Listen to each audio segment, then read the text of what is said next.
Welcome, everyone.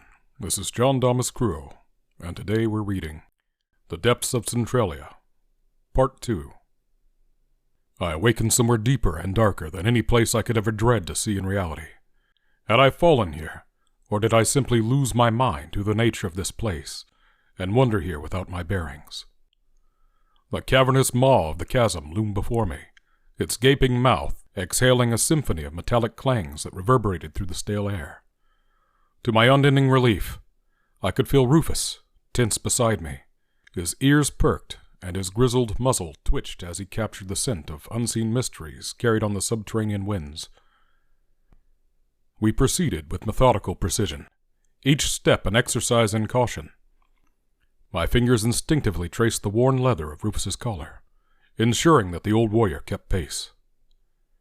"Steady, old friend," I murmured, my voice barely more than a whisper lost amongst the cacophony below. The twilight that clung to this forsaken place seemed to swallow sound and time alike. It was as though we transversed not just space but the very fabric of reality, stepping inch by cautious inch towards a threshold unseen, yet palpable. The world above was a distant memory here, where the earth's heart beat with the dissonant rhythm. It wasn't long before the ground beneath our feet gave way to the remnants of civilization, a forgotten epoch preserved in ruins. My gaze traced the lines of low-ceilinged buildings, their structure defiant against the weight of years. Each edifice held its breath, frozen in time, save for the whispers that danced within their walls, beckoning me closer. Compelled by a force I could neither name nor resist, I found myself drawn to one structure in particular. A large temple whose entrance bore the scars of eons. As I crossed that ancient threshold, Rufus's whine cut through the silence, a reminder of mortality's ever-present shadow. "Wait here," I instructed, my hand resting momentarily upon his head, feeling the wisdom etched into his furrowed brow. Reluctantly, he obeyed, his loyalty undiminished by the protestations of age. Inside, the air clung to my skin like a cold shroud, and my breath materialized before me in ghostly wisps. The temple's interior unfolded before me, a vast expanse adorned with altars that whispered of long-forgotten rites. Painted murals clung to the walls, their colors leached by dampness, but their stories no less vivid. Scenes of celestial configurations, of gods and monstrosities, locked in eternal struggle, wound their way across the stone canvas. Each brushstroke felt laden with intent, guiding my eyes and fueling my insatiable curiosity.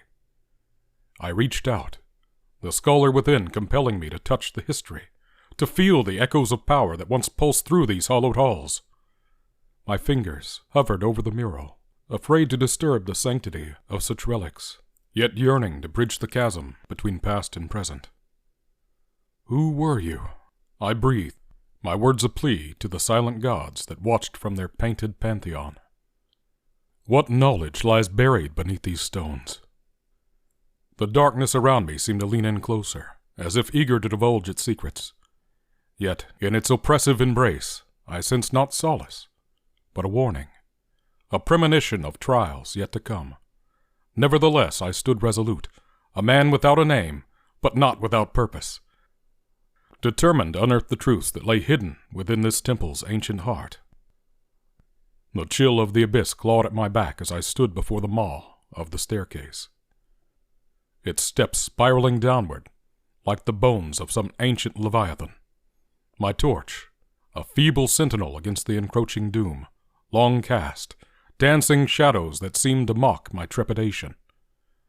I drew in a breath, tasting the musty air of centuries untouched, and began my descent.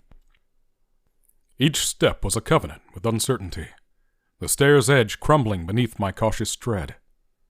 The walls pressed close, a catastrophic embrace that threatened to swallow me whole. My heart hammered with a staccato rhythm against my ribs, anticipation sharpening into an almost palpable entity within the hollows of my chest. "Into the belly of darkness," I murmured, the words a mantra to steel my resolve. The torchlight wavered, breathing life into the grotesque frescoes that adorned the passage. Creatures from a nightmarish pantheon leered at me, their eyes following my progress into the bowels of the temple. I could not shake the feeling that they were more than mere images, that they served as sentinels, witnesses to the sacrilege of my intrusion. And then, without preamble, the flame sputtered and hissed its last breath, plunging me into an abyss far deeper than the one at my back. Darkness enveloped me like a shroud, smothering the edges of reality until there was nothing left but the sensation of my own pulse thrumming in my ears. Damnation! I cursed under my breath, the silence devouring the sound. My hands found the cold stone floor, and I lowered myself to my knees. There was no choice but to press forward, to rely on senses dulled by years, spent amid the clutter of civilization.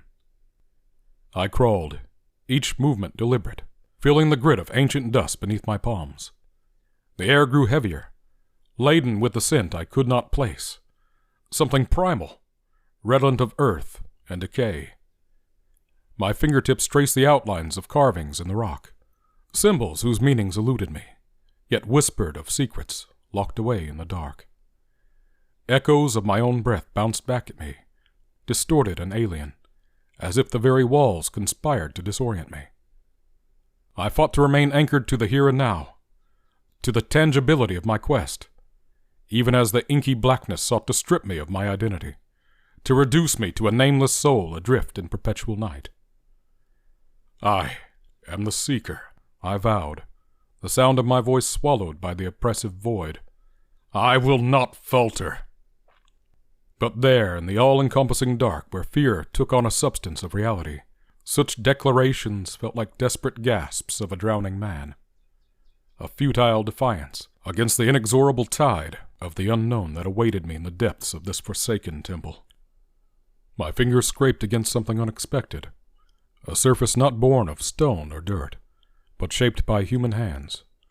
I paused, the forgotten rhythms of my heart now reverberating like a drum within the confines of my chest. Wood, rough and splintered, met my touch. A coffin? One after another, they formed a grim assembly in this subterranean corridor. My mind recoiled at the thought of their inhabitants, the grotesque parodies of life that might reside within these wooden sarcophagi, creatures born from the darkness that could rival the nightmares plaguing my sleep. With each step, the imagined scratching of claws against the insides of their tombs seemed to grow louder, a cacophony only I could hear. The cool air pricked my skin as I envisioned scorpion tails arching over decayed human shoulders, mandibles clicking in anticipation of the living. The very essence of terror lay dormant within inches of me, separated by mere slivers of ancient timber. Focus, I whispered to myself, my voice a stranger's against the backdrop of a stifling silence. The darkness was a living thing, an entity that clung to me, seeping into my pores, threatening to erase all that I was. Yet beyond the fear, the call of what lay hidden propelled me forward, the insatiable hunger for knowledge that guided me to this unhallowed place. Then, at the furthest reach of my strained vision, a hint of light flickered into existence, a beacon in the impenetrable gloom. It was no more than a whisper of luminescence, yet it pierced the darkness with the promise of revelation. The steel door from which it emanated stood resolute, its cold gleam beckoning me with the allure of secrets concealed behind its implacable face. Crawling with renewed urgency, I followed the light's summons. Each movement was an act of defiance against the dread clawing at the edges of my resolve. The cobwebs of fear were brushed aside by the flame of determination that burned within me. I would not succumb to the terrors of this abyss. I would not let the unknown rob me of my quest. As I drew closer, the glimmer grew steadier, a star in the firmament of eternal night. With every inch gained towards the door, the oppressive weight of the unseen watchers in their wooden chambers seemed to lessen, giving way to the fragile hope that perhaps, just perhaps, the answers I sought lay within my grasp. Let there be light, a mantra against the encroaching shadows as I reached for the door, for the truth, for the culmination of my journey into the heart of darkness. My fingers grazed the cold metal of the steel door, its icy kiss a stark contrast to the warmth promised by the sliver of light that led me here. The passage behind me lay shrouded in oppressive silence, suffocating like a thick blanket over my head. I was on the cusp of unveiling what lay beyond when it happened. A sound so human, yet so out of place that it froze me mid-reach. A low moan reverberated through the coffin-strewn corridor, a plaintive echo that seemed to draw from the very bowels of the earth. It spiraled around me, the lament of 1,000 lost souls who had found their resting place in this forsaken crypt. My heart hammered against my ribs. Those wooden sarcophagi I had so eagerly sidestepped might not be as inert as they appeared. "Whispers of the damned," I whispered back, affixing the title to the disembodied voice. The moaning swelled, becoming a chorus of despair that clawed at the edges of my sanity. I knew then that it was no mere trick of acoustics. This was a warning, a siren's call luring me into the depths of madness. I steeled myself to push open the door, but before my resolve could manifest into action, an invisible force assailed me. A gust of wind, potent and otherworldly, burst from the threshold with such vehemence that I was nearly wrenched from my crouched stance. It howled like a beast unleashed, a torrent of air that sought to claim me for the abyss. "Resist!" I commanded myself, my voice barely audible above the tempest's roar. My hands scrambled against the smooth floor, seeking purchase as the wind buffeted my body, tugging at me with insistent, spectral fingers. It was a battle against an unseen adversary, a struggle that transcended the physical plane. The darkness around me was alive, animate with the intent that threatened to extinguish my very essence. The chill of the metal seeped into my palms as I clung onto the door, anchoring myself to the tangible world. The gale's fury intensified, as if angered by my refusal to yield. In that moment, I understood the true nature of my peril. This was not merely a clash of wills. It was a confrontation with the unknown, a force that defied explanation, demanding submission or obliteration. "Is this my fate?"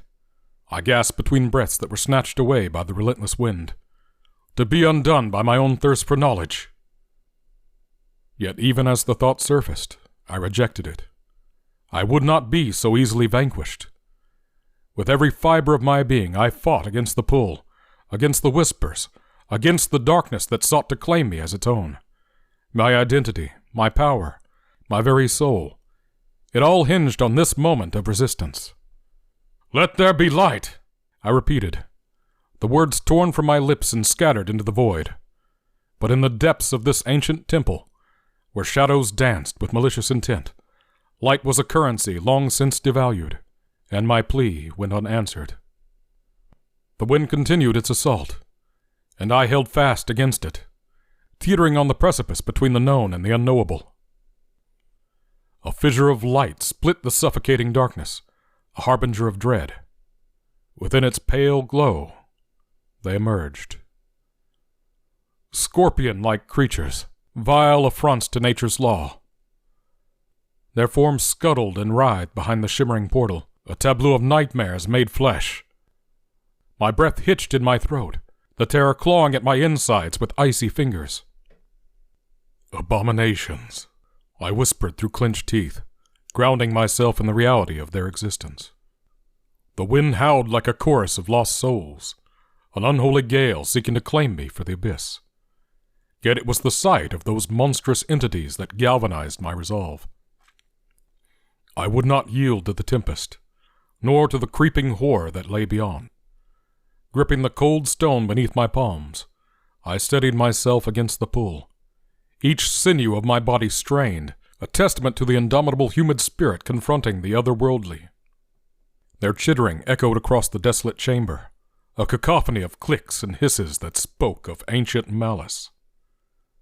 "Know thy enemy." My mentor's voice resounded within the catacombs of my mind, and with it, clarity pierced the shroud of fear. I recalled the texts, the etchings, the lore steeped in shadow. These creatures were bound to the realm of Scorpius, the constellation that watched over their cursed lineage. Silver, the gleam of lunar metal, was said to repel their kind, a detail that seemed trivial in the light of academia, but now held the weight of salvation. With trembling hands, I retrieved the silver amulet concealed beneath my shirt, its surface etched with the sigil of the celestial scorpion. The artifact, once a mere curiosity, now blazed with a purpose as I brandished it before me like a shield. Its luminescence grew, a beacon of defiance amidst the encroaching darkness. "Back, fiends of the depths!" I commanded, my voice unsteady yet imbued with the power of ancient rites. The creatures recoiled, their mandibles clacking in what I perceived as frustration, or perhaps fear. This was no fabled hero's stand. It was the desperate act of a man cornered by his own insatiable quest for knowledge. They advanced, undeterred by my solitary resistance, the sibilant sound of their movement sending ripples of dread down my spine. But I had come too far, delved too deep to falter now. With the amulet held high, I lunged forward into the fray, my every movement dictated by survival's primal dance. "By the stars above and the earth below, I banish thee!" The incantation spilled from my lips, a fusion of hope and desperation. Whether it was the words or the silver's glow that held them at bay mattered little. In the dance with death, one does not question the music that keeps the reaper at arm's length. They skittered around me, their barbed tails poised to strike, and I met them with the ferocity of a man possessed, the knowledge of their origins my only weapon in the tangible darkness. Each clash, each evasion, each moment teetering on the brink of oblivion served as a testament to the thin veneer separating man from monstrosity. And in the heart of that temple, where light dared not linger, I fought. Not just for life, but for the very essence of my identity, for the answers that lay hidden beneath the layers of history and horror. For even in this hellish confrontation, my spirit refused to be extinguished, a lone spark, defiant in the shadow of the monstrosities. The portal's eerie glow dwindled as I hurled myself against the massive steel door, my muscles burning with exertion. The ancient hinges groaned in protest, a cacophony of metal that resonated with my frantic heartbeat. Yet for all my strength and determination, the door refused to yield. The threshold to that ancient abyss remained agape, an open maw waiting to swallow me whole. "Confound it!" I spat through gritted teeth, slamming my shoulder against the unyielding barrier. But in that moment of impact, the cruel twist of fate revealed itself. A rush of wind, like the breath of some subterranean behemoth, thrust against me, and the door slammed shut with the finality of a tomb, forever sealing me here like a living artifact. I reeled back, the darkness enveloping me, as cold and suffocating as the void itself. There, in the oppressive silence, I was left alone. Alone with the monstrous chittering of those abominations, lurking just beyond my sight. Their malevolent whisperings skulked at the edges of my consciousness, a symphony of dread composed for one audience alone. Is this the price of my folly? My voice, a mere whisper, was swallowed by the shadows. The amulet, once radiant with hope, now dangled from my grasp, its light extinguished, as if snuffed out by the very darkness it had sought to dispel. Regret gnawed at me, sharper than any scorpionic stinger. The weight of my hubris pressed upon my chest, each breath a labored admission of my own mortal frailty. Had I not been driven by insatiable curiosity, by the reckless pursuit of forbidden knowledge, I might have eluded this grim fate. But no, I had dared to seek answers where silence reigned supreme, and now I stood ensnared in the web of consequences. "Curse this curiosity!" I murmured, the words hollow as they echoed off unseen walls. I could feel their eyes upon me, those horrid, compound orbs that bore into my soul, stripping away the veneer of civilization to reveal the primal fear beneath. In the blackness, I contemplated the labyrinthine depths of the temple, and the horrors that surely awaited. With each passing second, my resolve crumbled like ancient parchment, leaving behind a bitter residue of despair. Was there not a sliver of hope, a single chance for redemption amidst this madness? Yet even as I grappled with these thoughts, I knew the answer lay shrouded in the same darkness that held me captive. Here, in the bowels of the earth, where the line between man and monster blurred, my fate remained as uncertain as the motives of the creatures that hissed their malevolence into the void. And so I stood, a prisoner of my own making, forced to reckon with the stark reality of my own predicament. In this place of desolation, where even time seemed to falter, I was left to ponder the inexorable truth that in my search for power, for identity, I had found instead the reflection of my deepest fears, staring back at me from the abyss, forevermore. And so this concludes the Depths of Centralia. Please let me know in the comments if you enjoyed it. Thank you again.